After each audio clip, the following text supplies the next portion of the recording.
మీ MLA అభ్యర్థిగా scene నిలబడతా ఉన్నాడు. మీ అందరికీ తెలిసిన వాడు సీను. ఎలాంటి వాడు సీను? పేదవాడి కోసం ఏ స్థాయికి వెళ్ళి పోరాడుతాడో కూడా మీ అందరికీ తెలిసిన విషయమే. మీ అందరికీ నేను హామీ ఇస్తా ఉన్నా, ఒక్కసారి మార్చండి. మంచి చేసి చూపిస్తాడు సీను. మంచి సీనుతో నేను చేయిస్తాను అని చెప్పి ఈ సందర్భంగా మీ అందరికీ కూడా తెలియజేస్తా ఉన్నాను. మీ అందరినీ కూడా సీనుపై మీ చల్లని దీవెనలు ఆశీస్సులు ఉంచవలసిందిగా సవినయంగా ప్రార్థిస్తా ఉన్నాను.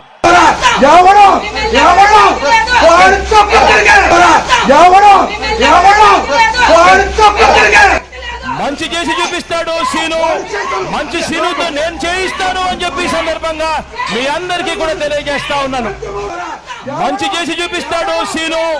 మంచి సీనుతో నేను చేయిస్తాను అని చెప్పి ఈ సందర్భంగా మీ అందరికీ కూడా తెలియజేస్తా ఉన్నాను. నా ముందర సాయన నిల్చొని ఉన్నాడు.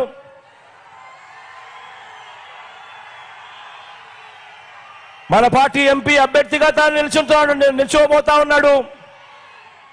మంచివాడు, సౌమ్యుడు.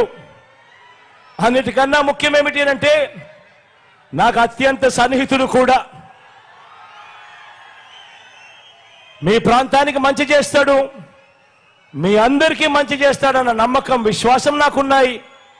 సాయనను గొప్ప మెజారిటీతో గెలిపించవలసిందిగా సవినయంగా మీ అందరినీ కోరుతా ఉన్నాను. నాకు బిడ్డ తండ్రి ఎవరు? నా భార్య DNA టెస్ట్ ద్వారా నాకు ఈ 2-3 పేర్లు పెట్టాను కదా, వాళ్ళని DNA టెస్ట్కి పిలిపించి నాకు తండ్రి ఎవరో చెప్పాలి. నాకు ఈ బిడ్డకు తండ్రి ఏదో శాంతి చెప్తుంది. ఒకవేళ సుభాష్ రెడ్డి గారికి రావట్లేదు మీడియా ముందుకి వచ్చి చెప్పండి నేనే తండ్రినని. DNA టెస్ట్ ప్రూఫ్ చెప్పండి. నా రికార్డు నేను తండ్రి కాదనుకున్నాడు. నేను రికార్డ్ చేసిన ప్రకారం మీకు రికార్డు ఇస్తాను. లేదు ఫస్ట్ తండ్రి ఎవరు తెలుసా, విల్ టేక్ డెసిషన్. ముందు తండ్రి ఎవరు చెప్పాలి కదా, తెలియాలి కదా సార్. నాకు ఇద్దరికి మీద డౌట్ ఉంది. ఇప్పుడు ఆయన ఎందుకు సంతకం పెట్టారు? పోతిరెడ్డి సుభాష్ రెడ్డి గారు ఎందుకు సైన్ పెట్టారు? సో ఆయన కూడా DNA టెస్ట్కి రావాల్సిందే. శాంతి చెప్పిన ప్రకారము విజయసాయి రెడ్డి గారు కూడా DNAకి రావాల్సిందే. అక్కడ ఉన్న వాళ్ళు ఎంత పెద్దవాళ్ళైనా సరే నేను వదలను. ఇది నా జీవితానికి సంబంధించిన ఇష్యూ, సాంఘికంగా నైతికంగా సంబంధించిన ఇష్యూ. ఎంత పెద్దవాళ్ళైనా వదిలేదు లేదు.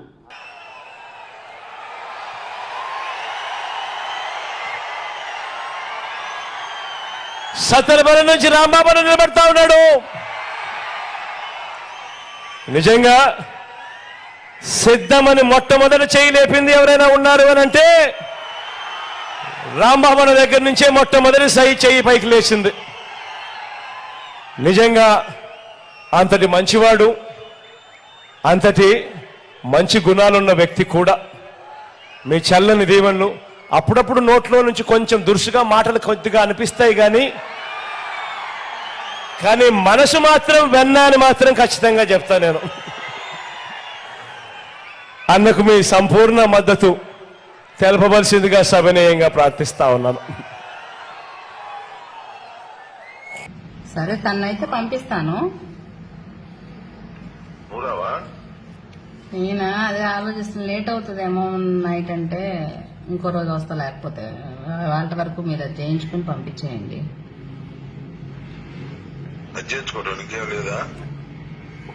మీకు ఏమైనా కావాలంటే చేయించుకోండి, అంతే ఉంది.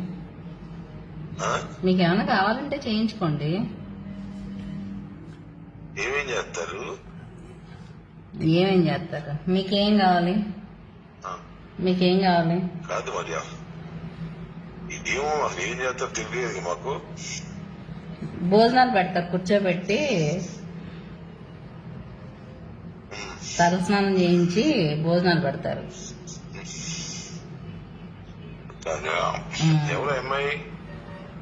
ముస్లిం అమ్మాయి, ఓల్డ్ గుంటూరు అమ్మాయిలే. మసాజుల వరకు చేస్తాను.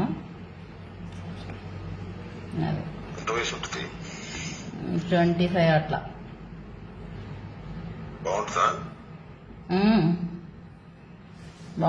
బాగుంటది.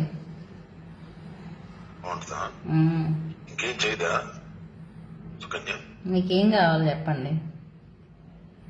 అన్ని కావాలంటే చేస్తా లేదా చెప్పు నాకు. అన్ని అంటే ఏంటి? మెన్షన్ చేయండి. అన్ని అంటే మెన్షన్ చేయండి. మెన్షన్ చేయలేదు. అమ్మాయికి చెప్తా నేను. కాకినాడ నుంచి చంద్ర నిలబెడతా ఉన్నాడు. తాను కూడా మంచివాడు, సౌమ్యుడు, పేదలకు మంచి చేసే విషయంలో ఎప్పుడూ ముందుంటాడు. మీ చల్లని దీవెనలు ఆశీస్సులు చంద్రపై కూడా ఉంచవలసిందిగా సవినయంగా ప్రార్థిస్తా ఉన్నాను. ఈ క్రమంలోనే ఒక విషయం నేను బయలుపెట్టాలనుకున్నాను, కాకినాడ ప్రజలకే కాకుండా ఈ రాష్ట్ర ప్రజలకు కూడా. ద్వారంపూడి చంద్రశేఖర్ రెడ్డి అన్న అతను ఒక దళిత మహిళతో అక్రమ సంబంధంలో ఉన్నారు.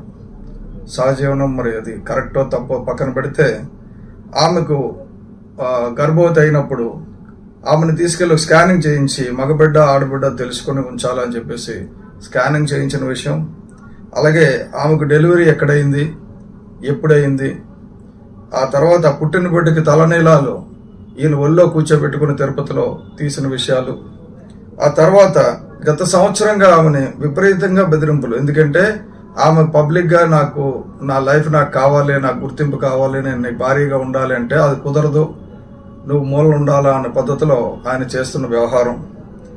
ఇంటి బయట 28 కెమెరాలు పెట్టి ఆమెను ఇంట్లోంచి బయటకు రానివ్వకుండా గృహ నిర్బంధం చేయడం, అలాగే కారులోని డివైసులు పెట్టి ఆవిడ ఎక్కడికి వెళ్తుందో ట్రాక్ చేయడం, ఆవిడ ఎట్టి పరిస్థితుల్లో ఎవరికి ఈ విషయాన్ని చెప్పకుండా ఉండేటట్టు చేయడానికి ఆయన చేస్తున్న ప్రయత్నాలు తెలుసు.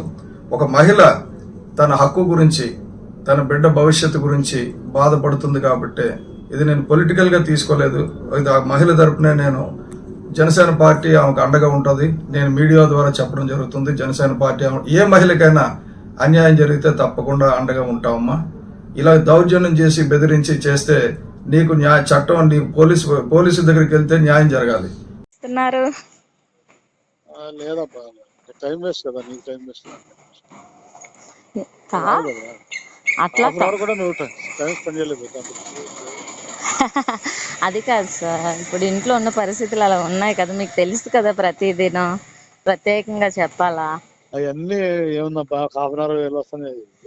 హాఫ్ అన్ అవర్ అంటే ఏమని చెప్పేసారు, రమ్మంటారు. అసలు సమస్య లేదు, జరగని పని. ఇప్పుడు పలానా వర్క్ ఉంది అని చెప్పండి. కావాలి సార్ ఇస్తున్నారు. బాగా సార్ చండాలంగా ఉంటది అలాగంటే. అయితే అతను తీసుకొస్తారు కానీ నన్ను ఒకదాన్ని పంపించారు కదా. మరి చూడు నువ్వు అన్ని నాకు భోజనం కూడా ఆలోచించుకున్నావు. అది కాదబ్బా, నువ్వు టైం దొరికే చాలా తక్కువ టైం దొరుకుతుంది. అవును దొరుకుతుంది, మీరు అలా సీరియస్ అయిపోతే ఇంకా ఉంది కదా. ఇప్పుడు ఇలా అనుకోవడానికి అన్ని అతను పీస్ఫుల్నెస్ లేకుండా నేను పార్టీ మీటింగ్స్ అవి ఇవి ఉంటే కొన్ని ఏవో చెప్పి రావచ్చు సార్. ఏమీ లేనప్పుడు నేను ఇప్పుడు కదలలేను కదా. ఓకే, మీరు సీరియస్ అవుతున్నారని చేశాను.